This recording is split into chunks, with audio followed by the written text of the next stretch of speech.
October, November ng life ko ngayon 2024, nakahanap na ako ng work.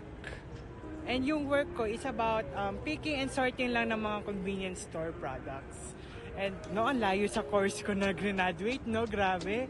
Like, syempre, ganun talaga. Yun ang reality here in Japan na kung hindi ka marunong mag-Nihongo, doon ka muna sa mga basic work. And okay na ako doon. At least, nakakasahod na ako ngayon. Kasi kailangan natin ng pera. Pero ayun na nga. So, nandito tayo ngayon sa Nagoya-eki na nag-shooting. Pero ayun na nga. Nakilala ko din sila Ate Jo at si Ate Elizabeth. And sila yung naging katuwang ko sa work na yon. The first day nung nag-work ako doon, tinulungan ako ni Ate Jo kasi matagal na si Ate Jo sa work. Tinulungan niya ako to, what do you call this, kung paano yung work doon. Kasi, pero alam nyo, yung work ko ngayon, hindi siya mabigat kaysa sa last na part-time ko. Kasi, nag-aaral pa ako noon that time. Masaya silang makahalubilo. Kasi matanda na sila, masarap sila makahalubilo. At saka lagi akong overtime. Alam mo, nag-overtime ako para lang sa chismis. Ang daming chismis si ate, pero ako hindi naman ako nag-chismis ng ano-ano. Basta nakikinig lang ako. Gusto ko yung hindi ako yung marites, pero ako yung nakikinig ng mga chismis nila. Pero yun na nga, magtatagal ako dun sa work ko na yon. Like siguro mga 3 to 5 years ako doon. Kasi ang goal ko lang naman talaga dito is to have permanent residency and also to have driver's license. So yun yung long-term goal ko dito. So wala talaga munang uuwi ng Pilipinas ng 5 years. Kaya ba yun? Pero kakayanin niya. Pero dito naman na ni tatay ko, so no problem about that. So ayun na nga, that's basically may October and November in this 2024. So next month na tayo. And finally, the last month of 2024, December. Ayun, wala naman tayong gagawin ngayong December kundi mag-celebrate ng Christmas and New Year with family. Tapos, ayun, ipapalabas itong program na ito na sinushoot ko ngayon. And saka ito, walking towards the arena, manonood tayo ng 21 concert. Like, di ba? Ang daming tao. Sinasabayan ko din sila maglakad kasi manonood din sila. So, ayun lang naman ang December 2024 ko. So, that's it. My 2024 life is now completed. And we're now going to the arena for the concert. And sisimulan ko na yung vlog. I-insert ko na yung vlog dito sa program ko dito right now. So, enjoy watching!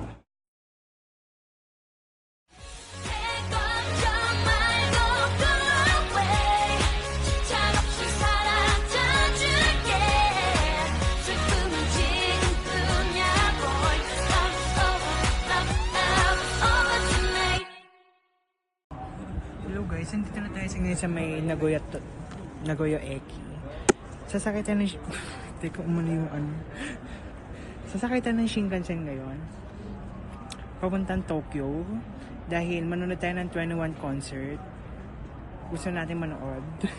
Ay, naglalakad na ako papunta dun sa truck ko, sa Shinkansen. Nandito ako sa may taas ng Starbucks. Ito yung Starbucks na lagi kong pinupuntahan dito sa Nagoya-eki kasi napaka-ano niya, nasa taas siya ng building. Ang dami ginagawa. So palakad na ako ngayon sa Nagoya-eki. Papunta na ako doon sa truck kasi kailangan ko pa pala bumili ng lunch kasi lunch yung biyahe. So yun, ito yung concert na hindi ko dapat i-miss because comeback na 21, like talaga naman si YG, hindi ko expect na magka-comeback yung 21. Kaya bumili agad ako ng ticket sa concert sila because I'm a fan. Bago ng Blackpink. Well, Blackpink fan ako, pero 21 fan din siguro ako no grade 6.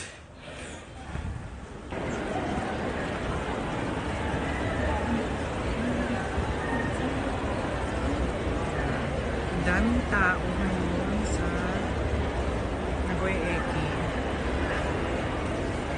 Dami. Yun na nga, sinabayan pa natin tong mga tao dito kasi nga December ngayon, di ba? December 15. Ay, 14 pala. December 14, Sabado. Ang daming Yasumi. Tapos ang daming event na kahit saan maraming event kasi Christmas na, Christmas holiday. Yung iba, bakasyon na nila. Tapos yung iba, mamamasyal lang, katulad ko. So sinabayan ko sila ngayon. Ang daming tao. Busy na hill station. Siguro sa Tokyo mamayang busy din sila. Pero yun, I will go ahead to buy, what do you call this? Ekiben. It's Eki Station Bento. Kasi kakain ako sa Shinkansen kasi lunch yung biyahe ko, 12:30. Nakabili na ako ng tickets. Itatouch ko na lang yung aking phone sa gates at lalabas na doon yung ticket ko. So, bibili na tayo. Saan ba yun? Ayan na. Naredeem ko na yung Sengen na libre nung Shinkansen. Ito siya. Oh, matatabi yung kape ko. Ayan. Sengen siya na coupon kasi bumili ako ng round trip na Shinkansen today. And meron siyang Sengen na coupon. So, binili ko ng Ekiben. Ang mahal ng Ekiben, Diyos ko. Sambya ko yan. Isang oras ko yun sa trabaho, Diyos ko. Pero yun na nga, minsan-minsan na naman din tayo namamasyal. So, gumastos na rin tayo. So, yun. Hinintay ko na yung aking tren. 12:31 siya. Papuntang Tokyo. So, see you at Tokyo. Mamaya, 21. Papasok na po tayo sa Shinkansen. I'll just tap my card here at lalabas na yung ticket. So, ito na yung ticket. Ayan.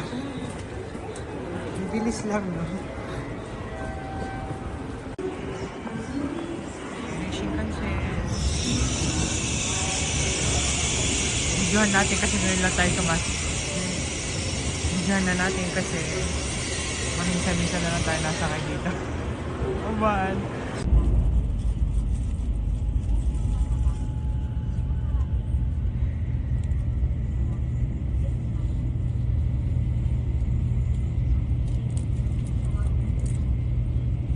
Two hours later. So we arrive at Tokyo Station. So mamaya pa namang 5 PM yung concert. So ibig sabihin, gagala muna ako dito around Tokyo. Not the other side of Tokyo, hindi sa Shibuya. Kasi ang layo, no? 30 minutes. Wala na akong time. Ano na, siguro mag-aano na lang ako ng tawag dito, Akihabara. Pumunta ako Akihabara ngayon at di ko na pupuntahan. This is Akihabara. Ayan, Akihabara Station. Ito yung Akihabara. Ito lang pala siya. Pagka-exit mo ng Akihabara Station, makikita mo na itong place na to. So yun, tinitignan ko na lang. Wala naman akong bibilin. Pero marami siyang mga gadget shops. Like mga outlets, ganon. And that's it. Buti hindi kami nagpunta dito ng mga turista. Ako na lang pumunta kasi ito na lang yung Akihabara eh. Mag-Tokyo Skytree kaya ako. May oras pa. Wait lang, tingnan natin kung pwede. A few inches later. So after a few minutes of riding a subway, nandito na tayo sa Tokyo Skytree sa baba. Hindi ko alam kung kita nyo ba pero ang nakakalula siya. Ito pala siya kataas. So yun, ito na yung bucket list na hindi ko na-achieve nung nandito pa yung mga turista. Pero ayun siya, on taas. Ay, may show siya doon. May show na nagaganap doon. Pero ganyan siya kataas. Hindi na tayo papasok dyan. Tinignan ko lang. Parang mas maganda kung malayuan siya. Malayuan siya tignan. Parang hindi siya perfect na malapitan tignan. Dapat hanap tayo ng isang place. Next time na lang kasi wala na akong time. Hahanap ako ng isang place kung saan yung perfect shot dito. Alam ko may park sa Sumiyoshi Station daw eh. Pero ayun, ito yung Tokyo Skytree. Ang taas niya. Bakit kaya? Namali ako ng dapat sa malayuan pala. O, next time alam ko. Pero ito pala, meron pala sa Under the Skytree, meron mga shops. Pupunta na tayo sa 21 concert. Tara na. Malate pa tayo. At least napuntahan ko na siya. Okay, check na. 1. So ngayon, we arrive at Shin Toyosu Station. Ito yung station train na malapit sa Ariake Arena. And maglalakad ka pa 10 minutes from the arena. So tara, maglakad na tayo. And explain ko ba bakit gusto ko bang manood ng 21 concert. Kasi nag-comeback sila eh. Like, it's not on my 2024 bingo card na magka-comeback sila ngayon. Na dapat disbanded, di ba? Tapos biglang ni-revive ni YG. Sinasabayan ko na lang din sila maglakad. Alam ko itong mga ito papunta din sa Ariake Arena for the concert. Ayun na lang pala yung arena, oh.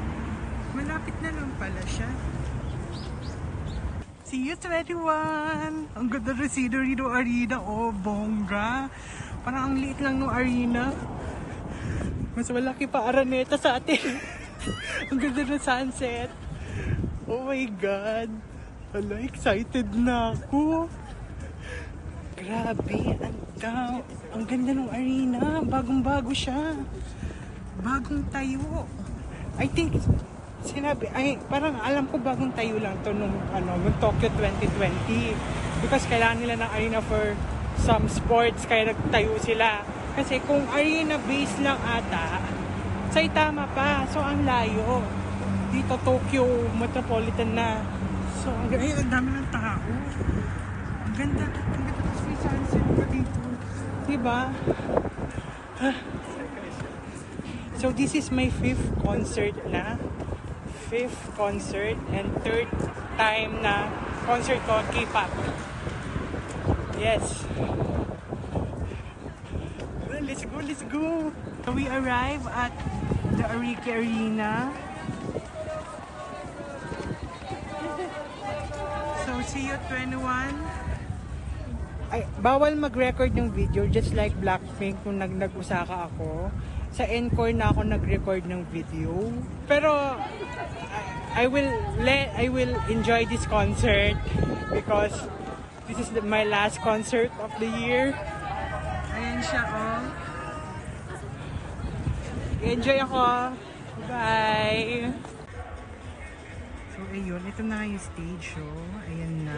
Bright lighting lights para makita nyo ako. Kasi ayoko naman mag-flashlight na naka-cellphone, di ba? Masama yun. Pero yun na nga, ang liit nung arena. Hindi siya kagaya ng MOA Arena, yung Gen Ad hanggang 5th floor. Tapos pag dungaw mo, diretso VIP ka na kapag nahulog. Parang ito, ang liit lang niya. Yung lower box dito sa baba, tapos yung upper box dito sa pinagsama. Isang ganun lang siya. Tapos sa baba, yun na yung VIP, So, ang liit lang niya. Saka kitang-kita sila. Hindi sila yung langgam na parang sa Philippine Arena. Like, mag-i-enjoy talaga ako dito. So, yun. 40 minutes until the show time. Saglit lang yung concert, 2 hours lang din, parang Blackpink. So yun, enjoy.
So, just finished the 21 concert. Then, pamunta na ako sa Tokyo Eki to catch my Shinkansen. And, ayun na, natapos yung concert. May PCD na ako ulit. Bumalik siya. And, ang masasabi ko is 21 concert is a trip down memory lane type of concert. You know, baka may magsasabi na, ay, Eras Tour, trip down memory lane.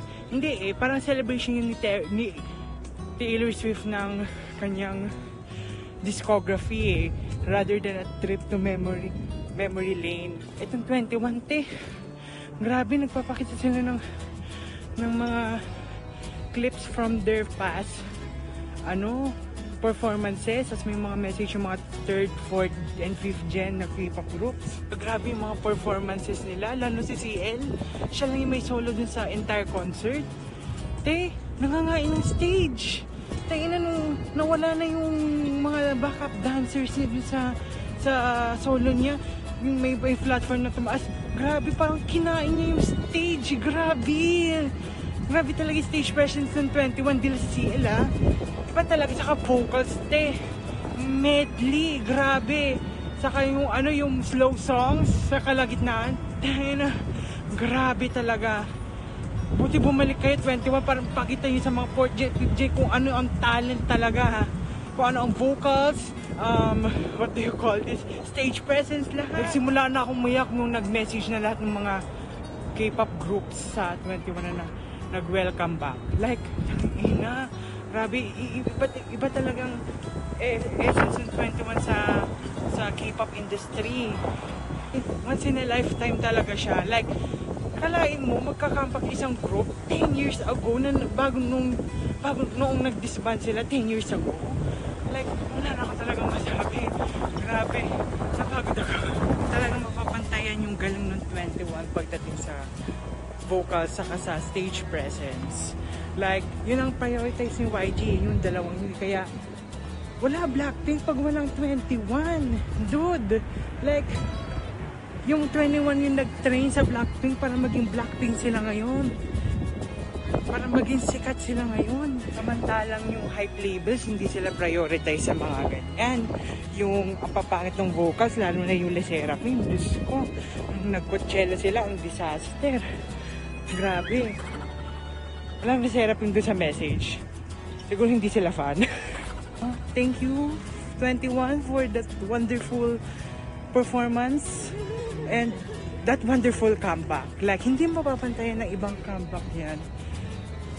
Kundi mag-concert kayo at mag-trip down memory lane tayong lahat ng mga K-pop fanatics since bata pa lang tayo. Like, it is such a wonderful experience. Talaga. Until sa next concert ko ulit. Ano kaya next concert ko dito? Hindi natin alam. Pero mag-ipon-ipon muna tayo. So, that's it for my vlog. This 21 Welcome Back Tour. And I'll see you in the next vlog. So, bye-bye!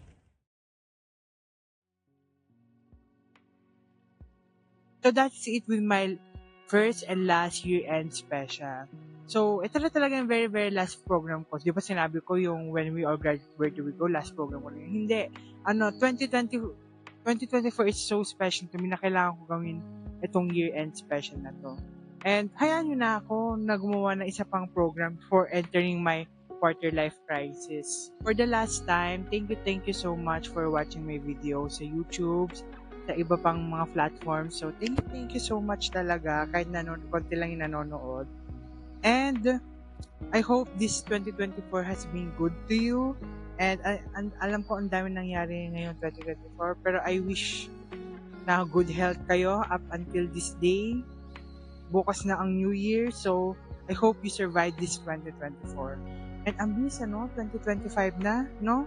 Sobrang ganda ng 2020 at 2024 ko na parang gusto ko na lang magpahinga next year for 2025. For 2025, wala akong plans kundi mag-work, magtrabaho, matulog, kumain.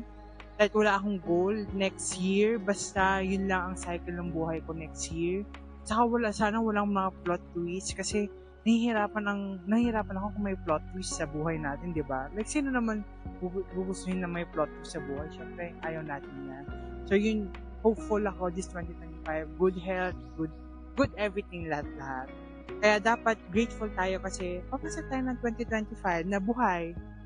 And dito pa rin, humihinga pa rin tayo. Also, I know some people may post on their social media sites na yung mga achievements nila this 2024. But if you only did this year is only to survive, that is totally fine also. Kasi, look, surviving in this fucking crazy world is an achievement na already. And if you only did this year is to survive through the end, like, it's an achievement already. And remember, if you have the worst year, this 2024, baka next year mo na. Some of you may graduate na, yung dating 3-lit na 4-lit na ngayon, gagraduate na sila next year, inaabangan ko. Yes, kasali po yung magsushoulder po ako ng mga budget costs ng Litsop next year sa graduation nyo. Sponsor ko kayo sa Paskuhan nyo, sa graduation nyo, sa baccalaureate mass. And baka next year nga talaga ang comeback year ninyo kung worst year mo yung this year. So, kaya laban lang, ma'ams, at kaya natin ito ma-survive. So, belated Merry Christmas and Happy New Year to all. And with that, the 2024 season comes to an end. Good night, everybody.